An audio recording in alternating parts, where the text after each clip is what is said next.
Então hoje é um dia muito especial para todos nós que vivemos uma cultura cristã, do lado ocidental principalmente, onde tradicionalmente nós comemoramos um dos maiores milagres registrados nas Escrituras. É o nascimento de Jesus, o Emanuel, o Deus conosco. Nós não relembramos nessa data o nascimento de um homem simples, de um personagem histórico que viveu entre nós. Não, nós relembramos, comemoramos o milagre da encarnação do Verbo. É isso que o apóstolo João vai dizer no seu evangelho, algo que foi dito na primeira canção aqui. Lá em João, no capítulo 1, verso 14, ele diz que o Verbo, o Logos, o Criador, se fez carne e habitou entre nós, cheio de graça e de verdade. E vimos a sua glória, glória como do unigênito do Pai. Nós não estamos aqui para lembrar qualquer outra coisa senão esse fato grandioso. Deus veio até nós. Deus, aquele que nos criou, que criou o universo, que criou você, que criou todas as coisas, ele nasceu em forma humana, como um bebezinho que precisou de cuidados do pai e da mãe. E é isso que nós estamos esse dia comemorando no Natal, é isso que nós nos recordamos e lembramos. Então o texto que eu escolhi para esta data é um texto que nos remete a esse grande milagre. É o famoso Cântico de Maria. Apesar de nós não sabermos sequer se Maria cantou isso, porque a Bíblia não diz que Maria cantou isso que está escrito. Na verdade, é um poema de Maria. É um poema que Maria escreveu depois que ela recebeu a notícia de que ela geraria no seu próprio ventre o seu Salvador, o Messias prometido. Depois de muito tempo, esse poema passou a ser cantado por todos os cristãos ao redor do mundo. É por isso que se tornou conhecido como Cântico de Maria. Inclusive, nós vamos encerrar o culto hoje com um cântico chamado Magnificat, que é esse poema escrito aqui por Maria. Então, o primeiro capítulo do Evangelho de Lucas, ele é composto, Lucas ele escreve, trazendo vários eventos preliminares ao nascimento de Jesus. Todo o primeiro capítulo são sucessões de eventos que antecedem o nascimento, para então chegar no capítulo 2 e abrir o outro capítulo com a narrativa de como Jesus nasceu. Então, esse cântico, esse poema de Maria, ele está inserido nesse primeiro capítulo de vários eventos que antecedem o nascimento. Então, acompanhe comigo este poema que foi escrito por Maria e registrado por Lucas no seu evangelho. E o texto diz assim: Então Maria disse: A minha alma engrandece ao Senhor, e o meu espírito se alegrou em Deus, meu Salvador, porque ele atentou para a humildade da sua serva. Pois desde agora todas as gerações me considerarão bem-aventurado, porque o poderoso me fez grandes coisas. Santo é o seu nome. A sua misericórdia vai de geração em geração sobre os que o temem. Agiu com o seu braço forte valorosamente. Dispersou os que no coração alimentavam pensamentos soberbos. Derrubou dos seus tronos os poderosos e exaltou os humildes. Encheu de bens os famintos e despediu vazios os ricos. Amparou Israel, seu servo, a fim de lembrar-se da sua misericórdia, a favor de Abraão e da sua descendência para sempre, como havia prometido aos nossos pais. Então Maria aqui está, neste poema, glorificando, louvando, enaltecendo o seu Senhor diante da informação que ela recebeu por meio de um anjo, o anjo Gabriel, de que ela estava gerando no seu ventre aquele que seria chamado Jesus. E o anjo disse a ela: ele será chamado Jesus porque ele salvará o seu povo do pecado deles. Então o meu objetivo aqui nessa noite, onde nós celebramos, rememoramos o nascimento de Jesus, o meu objetivo é destacar, com base neste texto que nós acabamos de ler, 3 motivos que nós temos para nos alegrar. 3 motivos que nós temos para exaltar, para enaltecer, para magnificar, louvar ao Senhor junto com Maria, diante desta mesma notícia do nascimento de Jesus Cristo. Então, em primeiro lugar, eu gostaria de destacar, com base no texto, que nós nos alegramos com a notícia do nascimento de Jesus, pois por meio do nascimento de Jesus veio a nós salvação. Repare o que ela diz nos primeiros 2 versículos, no versículo 46 e 47.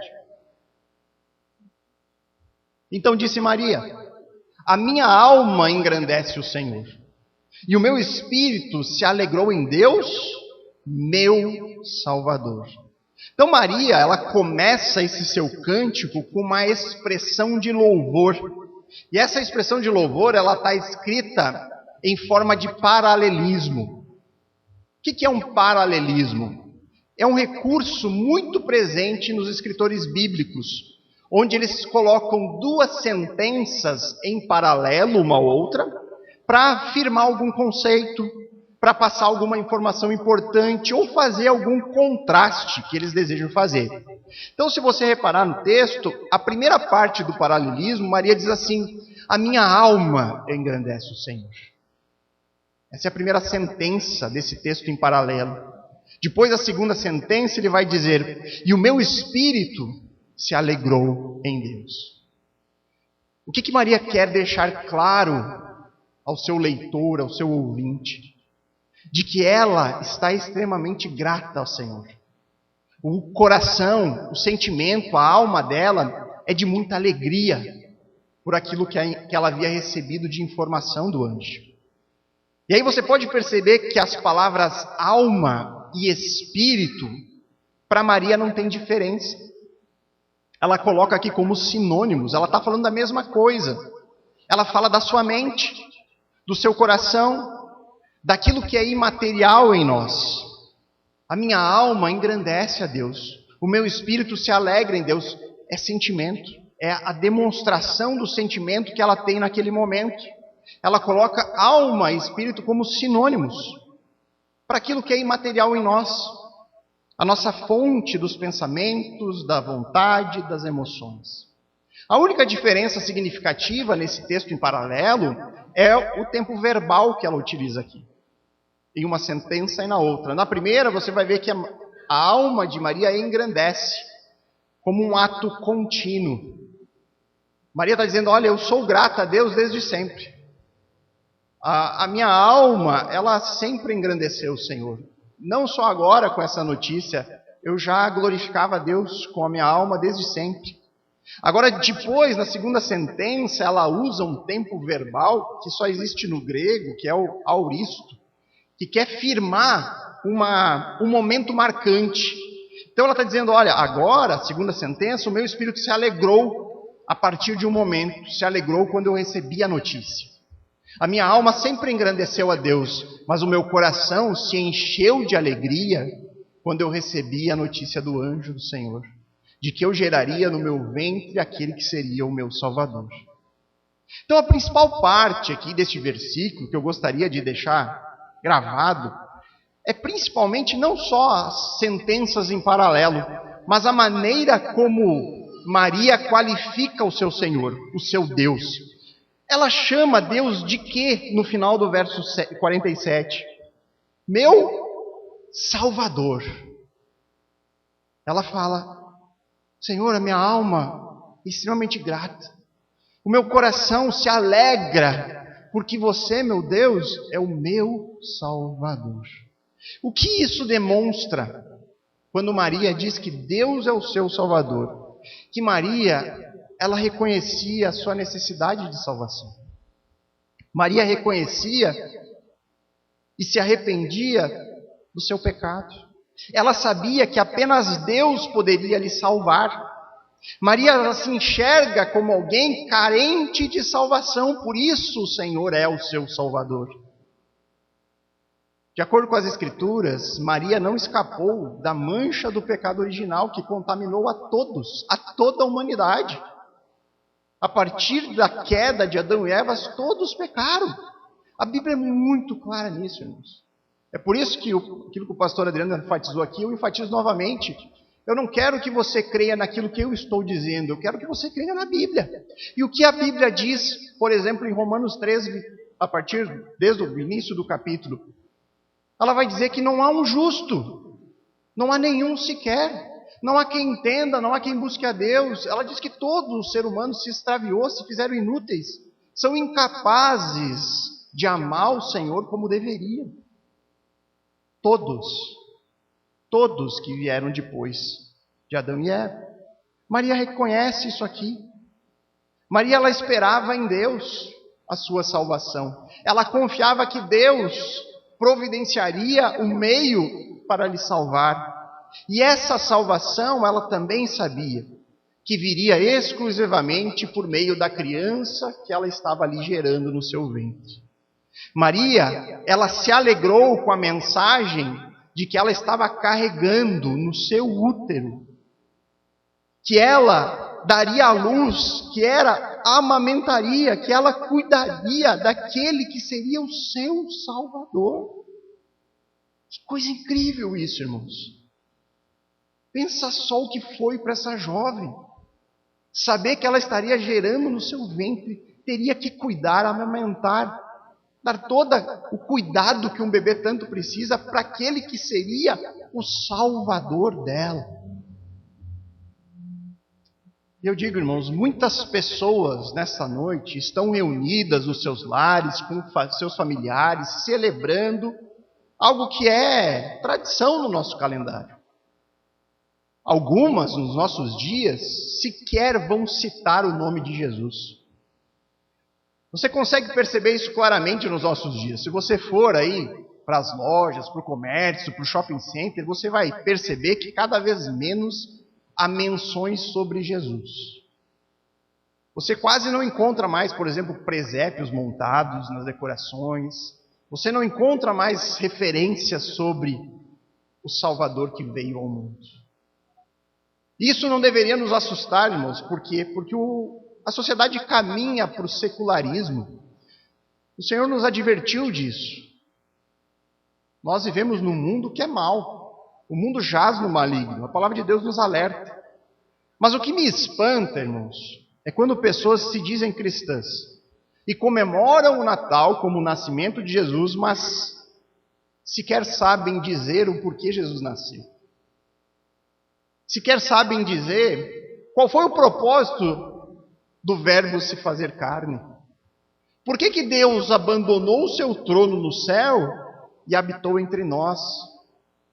Muitos cristãos não sabem explicar isso. Qual foi a sua missão até vir a nós? Por que nós temos que nos alegrar com o seu nascimento? Sei que muitos vão dizer com tranquilidade, olha, Jesus nasceu para nos salvar. Mas salvar de quê? De uma vida pobre e miserável? Nos salvar de alguma doença ou enfermidade? Olha, irmãos, talvez até isso possa estar incluso no pacote final. Lá no fim, no eterno, nós seremos livres de vidas pobres e miseráveis. Nós seremos livres de todas as doenças. Mas hoje, em um mundo caído, nós ainda enfrentamos esses problemas. Crentes fiéis a Deus morrem todos os anos com suas enfermidades.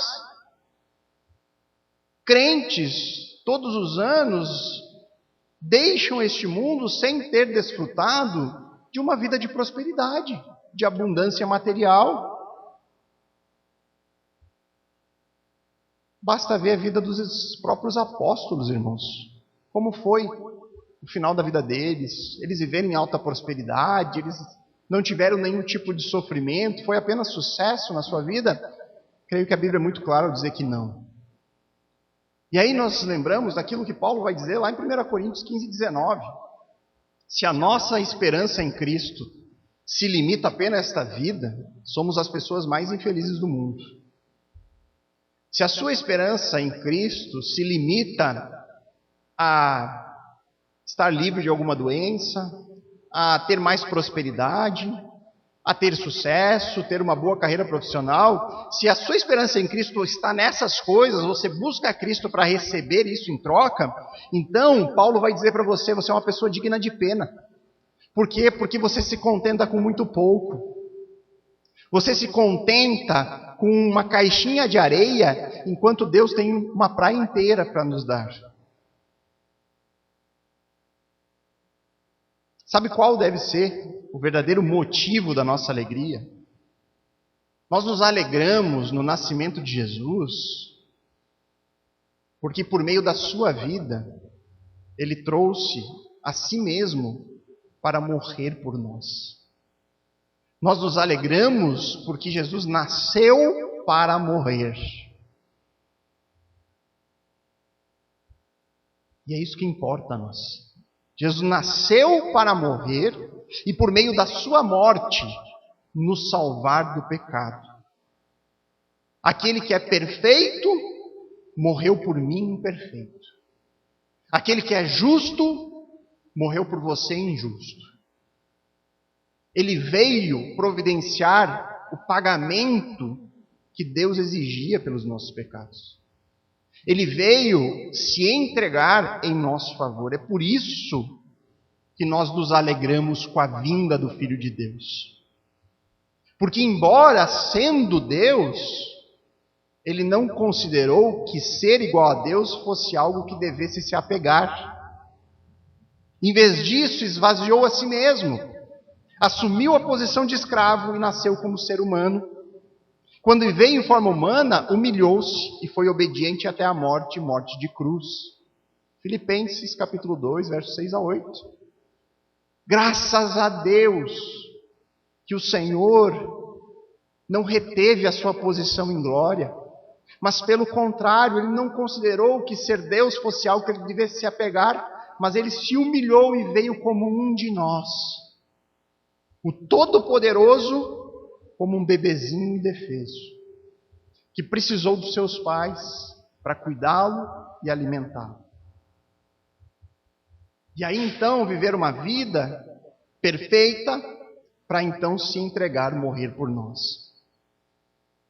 Se você estava aqui na semana passada, o pastor Adriano ele citou aqui John Owen, que ele diz que nós celebramos o nascimento de Jesus porque isso possibilitou a morte da morte na morte de Cristo. A morte da morte na morte de Cristo. Ou seja, a morte morreu na cruz. Em Cristo crucificado, a morte foi vencida, ela já não é mais um inimigo a nós. É por isso que nós nos alegramos. Só que, para tomar posse disso, dessa esperança de que eu não preciso mais temer a morte, porque eu sei o que me espera lá, eu sei que o Senhor veio e providenciou salvação a mim. Primeiro, eu preciso reconhecer que eu preciso ser salvo. E esse é o ponto, é aqui que nós temos que nos unir a Maria e olhar para nós mesmos como pessoas que precisam de salvação. Olhar para o seu próprio coração e perceber o seu pecado. Reconhecer a sua imperfeição. Reconhecer que você jamais vai ser bom o bastante. Esse é o ponto, irmãos. Por muito tempo a gente passa sendo enganado por nós mesmos, achando, não, mas eu mereço. Porque eu sou uma boa pessoa. Não, porque eu nunca fiz mal a ninguém. Ah, o Senhor vai me dar o céu. Porque olha só, eu sou muito bom. Eu tento fazer o melhor para todos que estão comigo, perto de mim. Eu nunca matei, nunca roubei. Queridos, se eu passasse um único dia da nossa vida aqui no telão, nós não ficaríamos para ver a nossa vida. Se eu passasse um dia da minha vida aqui, os meus pensamentos, as minhas atitudes, eu não ficaria aqui nessa sala com vocês para ver. E assim somos todos nós temos pensamentos maus, nós temos atitudes más. Um único pecado nos afasta do Senhor. Esse é o ponto. E é isso que nós temos que reconhecer. Senhor, realmente, eu reconheço, eu não sou bom o bastante. Se depender de mim, eu jamais serei salvo. Por quê? Porque a minha comparação não é neste nível horizontal. Eu sempre vou achar alguém pior que eu. Você vai sempre achar alguém pior que você. Um vizinho, um amigo, um parente, alguém que faz coisas piores, cometem atrocidades maiores. Mas a nossa comparação é com Jesus. é com aquele que veio do alto. E eu me comparando com Cristo, a minha vontade é me enterrar minha cabeça na terra, me esconder, Senhor, não tem como. É por isso que nós temos que olhar para o texto aqui com Maria e dizer: olha, eu engrandeço ao Senhor, que teve misericórdia de mim e que enviou seu Filho para morrer pelos meus pecados, que morreu uma morte que era minha. O perfeito morreu por mim, o justo pelo injusto. É somente assim, irmãos, que nós vamos olhar para este milagre da encarnação do Verbo, o milagre do nascimento de Jesus, e nós vamos conseguir dizer, igual Maria no seu poema: a minha alma engrandece o Senhor. O meu espírito, ele se alegra em Deus. Por quê? Porque ele enviou o seu Filho para me salvar de mim mesmo. Ele enviou o seu Filho Santo para morrer pelos meus pecados. E aí, por meio da sua morte, ele me deu uma verdadeira vida. Uma vida que não se limita a poucos anos, mas que é eterna. Então, em primeiro lugar, queridos, nós nos alegramos hoje, nesse dia, com a notícia do nascimento de Jesus, por causa da salvação que ele veio proporcionar a nós.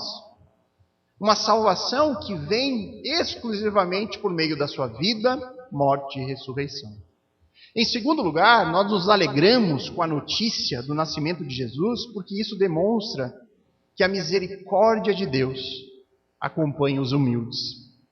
No verso 48, Maria prossegue ali com os seus motivos de louvor a Deus, o seu Salvador. O versículo 48 diz: porque ele atentou para a humildade da sua serva, pois desde agora todas as gerações me considerarão bem-aventurada. Essa primeira partezinha do versículo, ela poderia ser traduzida de uma outra forma.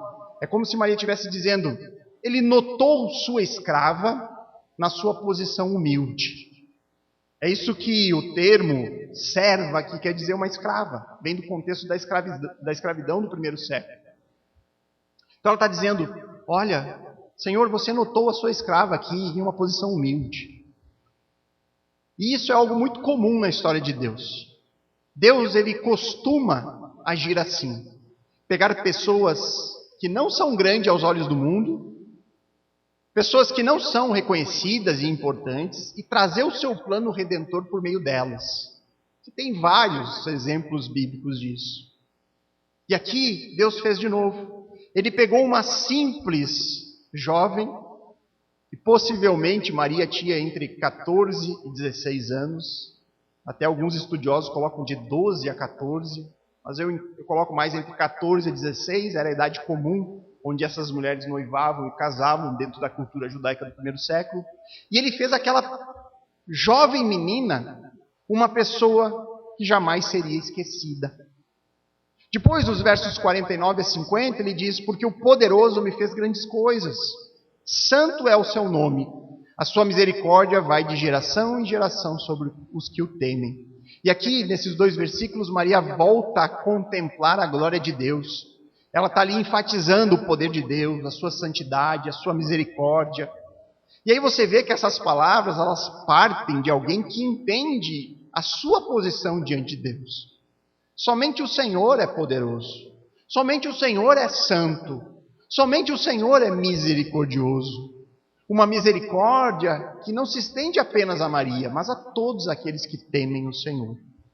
Versos 51 a 53 prossegue: agiu com o seu braço valorosamente, dispersou os que no coração alimentavam pensamentos soberbos, derrubou dos seus tronos os poderosos e exaltou os humildes, encheu de bem os famintos e despediu vazio os ricos. Então percebam que Maria, ela certamente era uma mulher que amava as Escrituras. A estrutura aqui é muito similar à de um salmo, até bem similar ao Salmo 40, que foi lido no início. Você tem um contraste entre o orgulhoso e o humilde. Você tem bem uma linguagem dos salmos aqui presente. Então Maria, aqui no seu poema, assim como Deus faz, ela inverte a lógica do mundo. Ela coloca: olha, os fortes, os poderosos, aqueles que acham que têm sempre a última palavra, Eles que acham que têm domínio sobre o mundo, pois bem, Deus está para derrubar todos eles. Deus se opõe ao orgulhoso. Deus se opõe àqueles que se acham poderosos. E aí, segundo a palavra de Deus, o reino dos céus, o reino que o Senhor preparou para o seu povo, pertence aos humildes, aos fracos, aos pobres de espírito, aos que nada têm. O próprio Evangelho, que é basicamente as boas novas de salvação em Jesus, o apóstolo Paulo diz que é uma mensagem escandalosa. É uma mensagem que é loucura para muitas pessoas. Então Maria aqui está relacionando o nascimento de Jesus como um ato de misericórdia de Deus. Eu estou gerando aqui um ato de misericórdia do Senhor para com o seu povo. Jesus vai nascer para exaltar o humilde e envergonhar os que se acham fortes. Jesus vem para exaltar o pobre de espírito e para humilhar o orgulhoso de espírito. E é aqui que nós encontramos mais um motivo de gratidão.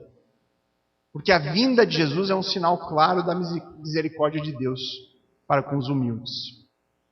Agora, é muito importante nós definirmos o que é humildade biblicamente. Na Bíblia, humildade é simplesmente o oposto do orgulho. Lá em Mateus 23:12, Jesus ele diz algo bem pertinente sobre isso. Ele diz: quem se exaltar será humilhado, e quem se humilhar será exaltado. A humildade bíblica ela está diretamente relacionada com a maneira como nós nos enxergamos. Irmãos, nós temos uma visão extremamente elevada de nós mesmos. Nós nos achamos melhor do que de fato somos. Nós nos achamos mais capazes do que de fato somos, mais inteligentes do que de fato somos, até mais bonitos do que de fato somos. A gente tira uma foto, a gente vai olhar depois, nossa, como saí mal. Mas é a realidade, é isso aí. Tem muito o que fazer. Por quê? Porque nós temos esse olhar exaltado sobre nós mesmos. E é isso que nós temos que reconhecer.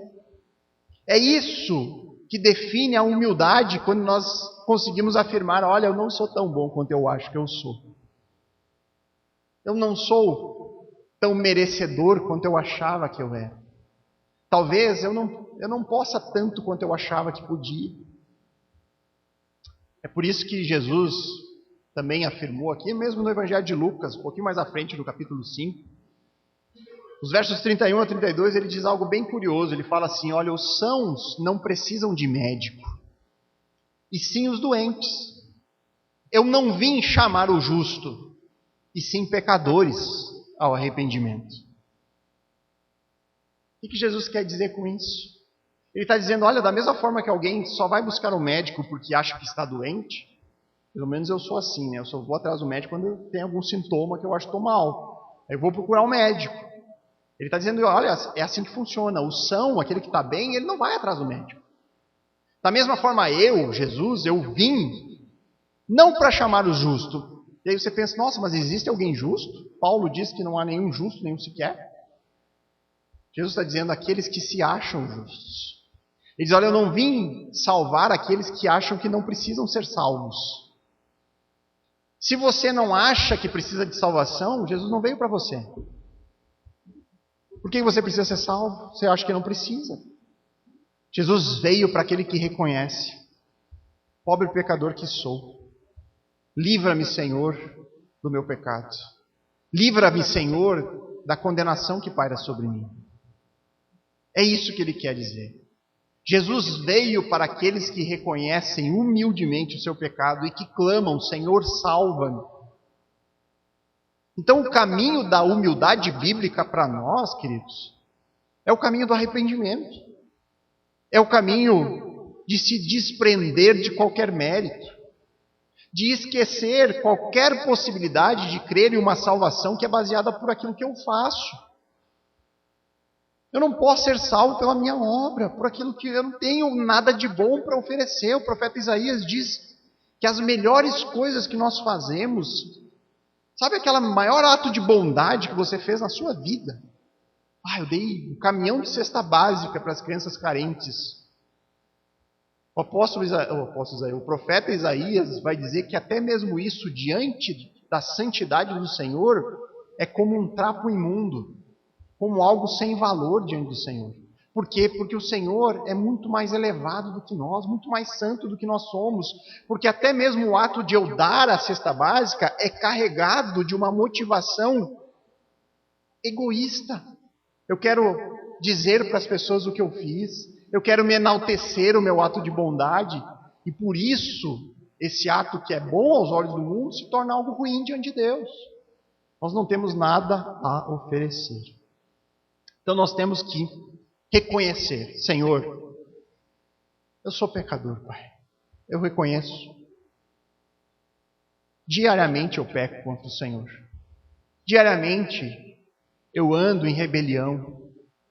Por isso, Pai, me salva. Me salva por meio desse ato de misericórdia, ao enviar o seu Filho para nos salvar. Então, em primeiro lugar, nós nos alegramos com o nascimento de Jesus por causa da salvação que veio a nós, por meio da sua vida, morte e ressurreição. Em segundo lugar, nós nos alegramos com a notícia do nascimento, porque a vinda de Jesus, a vinda do Filho de Deus, é a mais clara demonstração de que a misericórdia de Deus acompanha aqueles que se humilham. Acompanha os humildes, aqueles que reconhecem. Deus enviou o seu Filho para salvar pecadores. Pecadores que creem no Senhor e que reconhecem que precisam ser salvos. E por fim, irmãos, em terceiro lugar, nós nos alegramos com a notícia do nascimento de Jesus, porque isso demonstra de maneira clara a fidelidade do Senhor. Veja o que diz os versos 54 e 55. Amparou Israel seu servo, a fim de lembrar-se da sua misericórdia a favor de Abraão e de sua descendência, como havia prometido aos nossos pais. Maria, ela louva o Senhor agora olhando para o passado, se lembrando da misericórdia de Deus naquilo que Ele já fez na vida de Israel, do seu povo. Provavelmente Maria aqui está recordando o livramento de Deus lá no Egito, enquanto o povo foi cativeiro, onde Deus libertou o seu povo por meio de Moisés. Talvez Maria lembre de batalhas onde Deus guerreou pelo seu povo indo à frente. Talvez ela lembre de tantas e tantas vezes que mesmo diante da rebelião de Israel, de um coração duro, o Senhor agia em seu favor. Não porque eles merecessem do favor de Deus, mas porque o Senhor é fiel às suas promessas. Deus é fiel com as alianças que Ele fez ao seu povo, em especial com Abraão.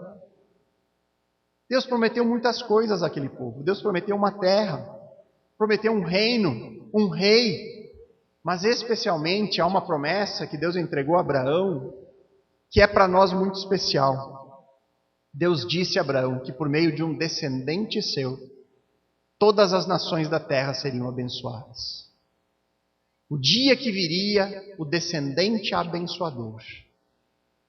Deus disse: olha, por meio da sua linhagem, Abraão, por meio dos seus filhos, dos seus descendentes, desse povo que eu vou gerar por meio de você, virá um homem. Virá um filho seu, um filho de Davi, de toda aquela sequência de reis. E esse que nascerá vai ser bênção para todos os povos. Não só para Israel, para todos os povos. E aqui Maria acertadamente liga essas promessas ao filho que ela está gerando. Jesus nasceria para cumprir com as promessas de Deus. Afinal de contas, Deus não é homem para que minta, nem filho de homem para que mude de ideia, conforme diz Números 23, 19. Então esse é mais um motivo que nós temos para nos alegrar. Recordar do nascimento de Jesus, porque a vinda de Cristo é a prova de que o Senhor cumpre com as suas promessas. Que o Senhor nunca falha em cumprir aquilo que Ele nos entrega. E aí eu pergunto a você, você crê nisso? Você crê na fidelidade de Deus? Você crê? Se você crê, eu quero lembrar de duas promessas que Deus entregou para nós no Novo Testamento. Uma delas nós encontramos lá em Mateus 6, versos 31 a 33, onde o Senhor Jesus diz assim: portanto, não se preocupem dizendo: que comeremos? Que beberemos? Ou como nos vestiremos? Porque os gentios é que procuram todas essas coisas. O Pai de vocês, que está no céu, sabe que vocês precisam de todas elas. Mas busquem em primeiro lugar o seu reino e a sua justiça. E todas estas coisas lhes serão acrescentadas. Jesus diz assim, olha, quem não crê em Deus, é que ele chama de gentil. Gentil era toda nação que não é de Israel. Então, se você não é de Israel, você é um gentil. Se você não é israelita, você é um gentil. Então, o romano é um gentil, o árabe é um gentil, o japonês é um gentil. O povo que não recebeu a palavra de Deus, ele diz, olha, se você é gentil, você não tem a palavra, você não conhece a Deus, você tende a viver a sua vida buscando essas coisas materiais. Busca por riqueza, busca por ter cada vez mais, por adquirir, por construir carreira. Você vai buscar essas coisas, porque é normal daquele que não conhece a Deus. E por causa disso, a vida dessas pessoas que vivem para ter mais, para construir mais, para crescer, para ser importante, ela é marcada, sabe por quê? Por estresse, por desconfiança, por medo do amanhã, por incertezas. Esse estilo de vida, que é comum nos nossos dias, ocupa a mente da pessoa de tal forma que se torna um obstáculo para que ela vá nas coisas que realmente importam, que é as coisas com valor eterno. Não são essas coisas perecíveis que vão passar, que vão se deteriorar, mas são coisas que estão guardadas, que são imperecíveis, que nunca perdem valor, que são as coisas relacionadas ao reino de Deus, à justiça de Deus. Então a pessoa vive nessa função na sua vida para ser mais, para ter mais, para construir mais, e que todo o tempo da pessoa se envolve de tal forma nisso que ela não tem nem tempo para conhecer a Deus, para ler as Escrituras, para adorar o Senhor, porque tudo na sua vida é movido pelo material. E aí ela perde aquilo que é espiritual, que os nossos olhos não veem. Mas Jesus diz que o discípulo de Jesus, o seu discípulo, aquele que o segue, aquele que crê nele, isso é uma ordem, irmãos. Não é algo opcional. Jesus fala isso como imperativo, como algo que nós devemos fazer. Nós temos que viver de maneira oposta. Por quê? Porque nós que cremos temos a certeza da providência de Deus, do cuidado do Pai em relação às nossas necessidades. Isso não quer dizer que eu vou deixar de trabalhar, não. Mas que o meu trabalho tem que ser para a glória de Deus. Que tem que ser uma expressão do amor de Deus para mim. Eu tenho que fazer tudo na minha vida de uma maneira que exalte ao Senhor e que sirva aos seus propósitos neste mundo. Costumo lembrar sempre algo que Lutero disse quando um simples sapateiro chegou para ele e perguntou: Lutero, como eu faço para glorificar Deus com a minha vida? Naquele tempo, se achava que a única forma de você servir a Deus é estando na igreja, trabalhando na igreja, sendo um pastor, um monge ou coisa do tipo.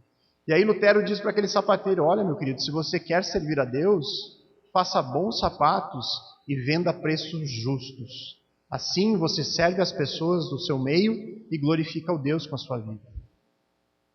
Seja onde nós estivermos, devemos ser corretos, honestos, sabendo que nós não estamos trabalhando para nós mesmos, mas para o Senhor e para refletir a sua luz no mundo. Nós precisamos de advogados crentes, de administradores crentes, de engenheiros crentes, de médicos crentes, que possam, por meio da sua profissão, abençoar as pessoas e refletir o amor de Deus a todos. Nós devemos tirar os olhos das coisas, não como uma prioridade. É óbvio que nós precisamos do material, mas isso não deve ser aquilo que nos move. Não deve ser isso que nos faz levantar de manhã cedo. Nós devemos ter a certeza de que se nós fizermos tudo para a glória de Deus, o Senhor acrescentará todas as outras coisas. Qual o nosso maior objetivo como cristãos? Qual que é o momento mais esperado por nós que amamos a Cristo? É um dia estar diante dele no seu reino.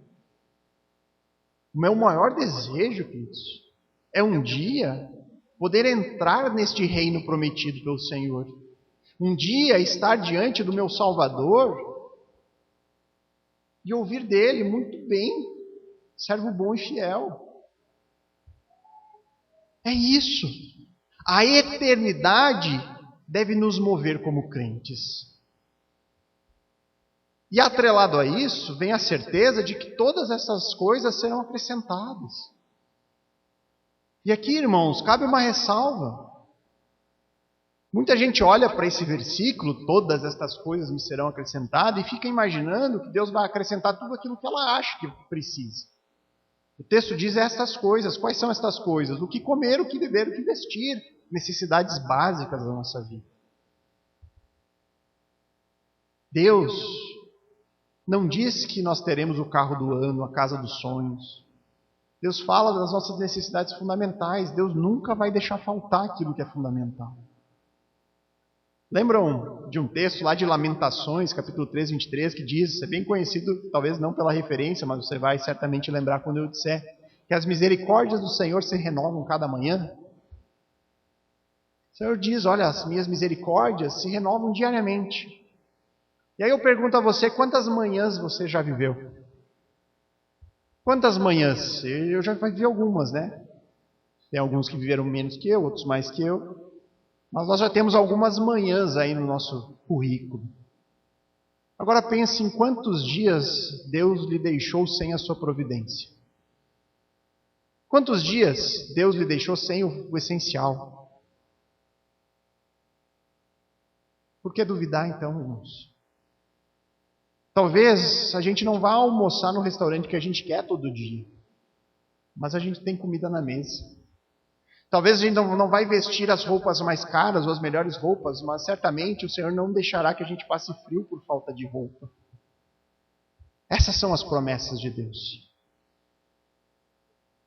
Agora, qual a principal, e aqui é a segunda promessa que eu quero lembrá-los. Qual a principal promessa de Deus? O que mais nos importa? Vida eterna. Vida eterna. É isso que nos faz perceber a realidade desse tempo presente. A nossa vida é muito curta. Em 1 João 2,25, o apóstolo diz que esta é a promessa que Jesus mesmo nos fez, a vida eterna. O que nós mais precisamos, irmãos, é salvação. O que mais nós precisamos é de uma esperança que não se limita a poucos anos neste mundo. A vida aqui passa muito rápido. Eu acabei de ler um livro chamado Perdido no Meio, que é um livro cristão sobre a crise da meia-idade. Pois é, chegou a crise da meia-idade. Por quê? Porque a gente chega a determinada hora da nossa vida e a gente percebe, nossa, como passou depressa. Eu lembro da Isa nascendo, parece que foi ontem. Está fazendo 17 anos. Como passa rápido. Será que é só isso? Será que é só isso, irmãos? É só esses 80, 90, 100 anos no máximo? Será que é só isso? Porque se for só isso, irmãos, que vida miserável. Vamos sair daqui, vamos beber, vamos curtir, vamos abandonar os nossos trabalhos. Por que a gente está trabalhando? Se a vida é só isso aí, vamos desfrutar, vamos ter o máximo de prazer. Mas não, irmãos. A palavra de Deus, o Senhor, Jesus, Ele disse, olha, não se enganem com o tempo presente. Não tenham os seus olhos fixos neste tempo, nessa vida passageira, que é como uma neblina, que começa de manhã, sai o sol e se dissipa. A realidade é dura conosco. Daqui 3 gerações, ninguém mais vai lembrar do pastor Fernando. Daqui 3 gerações, ninguém mais vai lembrar de você. Essa é a dura realidade dessa vida, irmãos. Será que eu quero me apegar a isso? Será que eu vou me agarrar a isso? Não. Eu prefiro crer naquele que ressuscitou.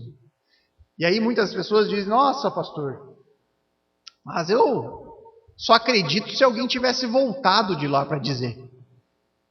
Eu digo, olha, alguém voltou. Teve um que voltou, ficou 3 dias morto e ressuscitou. Ele voltou para contar, tudo foi registrado. Acredita quem quer. E aqui, irmãos, eu convido, temos muitos visitantes, mas semanalmente nós estamos aqui ensinando o que diz esse livro. Nós temos demonstrado o quanto esse livro ele é confiável. Então, assim, não seja um crítico da Bíblia sem antes ler a Bíblia. Sem antes estudar, ir atrás para saber se ela é de fato confiável ou não. A minha conversão partiu do estudo da Bíblia, de ir atrás, de querer saber, não, eu quero ver se eu estou sendo enganado ou não. Chegou um ponto onde eu tive que me dobrar. Não tem mais o que dizer. Eu creio que a Bíblia é de fato verdadeira, por N motivos que não é objetivo estar aqui, mas terei prazer em sentar com qualquer um e falar sobre isso. O que nós mais precisamos, irmãos, por conta de tudo que eu falei, é salvação. Uma esperança que não se limita a poucos anos. E eu quero dizer a você hoje, Deus providenciou salvação. Deus providenciou vida eterna. Deus providenciou um caminho para nos reconciliarmos com Ele. E eu digo a você, o mais difícil Ele já fez por nós. Basta tomarmos posse disso. De que forma? Pela fé. Não é fazendo coisas, não é indo de joelho até não sei aonde. Não é pagando promessa, não. É crendo com confiança, olhando para a cruz, vendo Cristo sendo morto e dizendo, Ele morreu a minha morte. Ele tomou o meu lugar. E Ele tem poder suficiente para me salvar. Eu creio e eu descanso e eu confio. Que motivo temos então para andar ansiosos? Devemos descansar nele. Devemos confiar. E eu digo, confie sempre. Descanse nos braços do Senhor. Deus, Ele não nos deixou um único motivo para questionarmos. Precisamos crer. Então, queridos, nesse dia, onde tradicionalmente nós lembramos o nascimento de Cristo, eu digo a vocês, nós temos muito o que comemorar. Nós temos muito o que celebrar. Nós podemos nos unir a Maria, aquela que gerou Jesus no seu ventre. Nós podemos nos unir a ela em gratidão, em alegria, diante desta notícia maravilhosa de que Deus veio a nós em Jesus. Em primeiro lugar, nós podemos nos alegrar porque a notícia do nascimento de Jesus é a notícia da salvação. A salvação veio a nós por meio da vida, morte e ressurreição de Cristo. Em segundo lugar, nós nos alegramos com a notícia do nascimento de Jesus, porque a vinda do Filho é a mais clara demonstração da misericórdia de Deus. E por fim, em terceiro lugar, nós nos alegramos com a notícia de Jesus, do nascimento de Jesus, porque isso demonstra de maneira clara a fidelidade do Senhor, que sempre cumpre as suas promessas. Então, para encerrar, queridos, eu gostaria de dar a você a oportunidade de meditar por um instante naquilo que você ouviu aqui essa noite. Feche seus olhos e pense por um instante se Jesus é para você um motivo de grande alegria e celebração. Pense se Jesus é para você o seu salvador pessoal. Se você tem essa postura humilde de reconhecer que precisa ser salvo.